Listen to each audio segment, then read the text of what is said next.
Каланхоє – це невибаглива і дивовижно красива рослина із сімейства товстолистих. Більшість квітникарів вважає, що у період цвітіння каланхої властиві цілющі властивості. Однак лікувальним є лише сік каланхої дегремона, а не його декоративних побратимів. Каланхоя має приголомшливий вигляд у період цвітіння, проте домогтися цього у домашніх умовах непросто.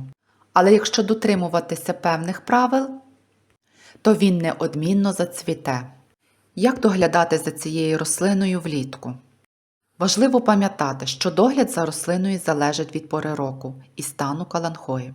Влітку для рослини головне якісне освітлення, без якого каланхоя втрачає свій естетичний вигляд.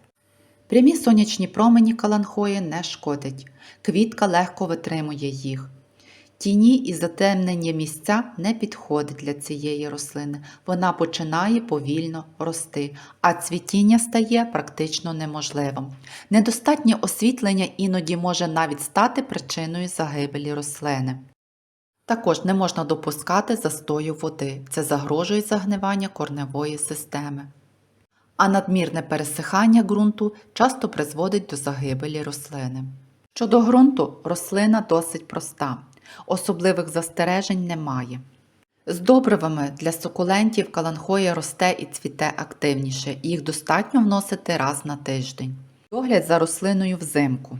Взимку і в холодну пору догляд за квіткою вкрай простий. Цвіте каланхоя взимку у тому випадку, якщо восени отримує достатньо добрива. Пам'ятайте, вміст азоту у добривах для рослини має бути мінімальний.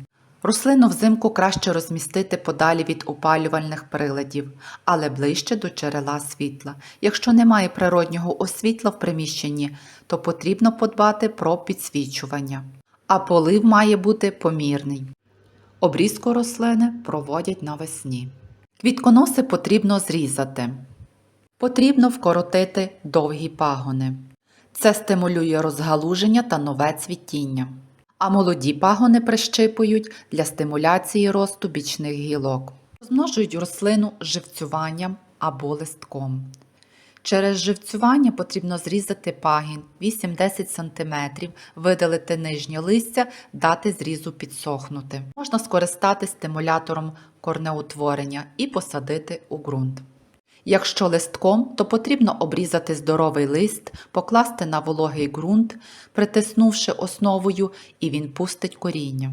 Скільки разів на рік можна обрізати рослину? Повна обрізка – це є після цвітіння 1 раз на рік. Формуюча обрізка 1-2 рази на рік. Все залежить від зростання рослини.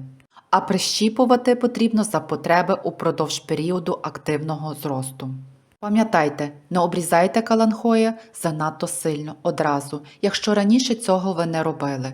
Краще робити це поступово у 2-3 етапи. Це зменшує стрес для рослини і дозволяє їй добре адаптуватись. Варто пам'ятати, що потрібно для цієї рослини. По-перше, це є забезпечити світла багато, саме від нього залежить формування бутонів. По-друге, контролювати полив, щоб не був застій води.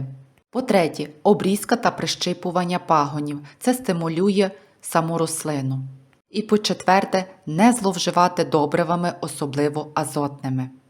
І тоді ця рослина стане чудовим варіантом для тих, хто хоче мати красу себе на підвіконні.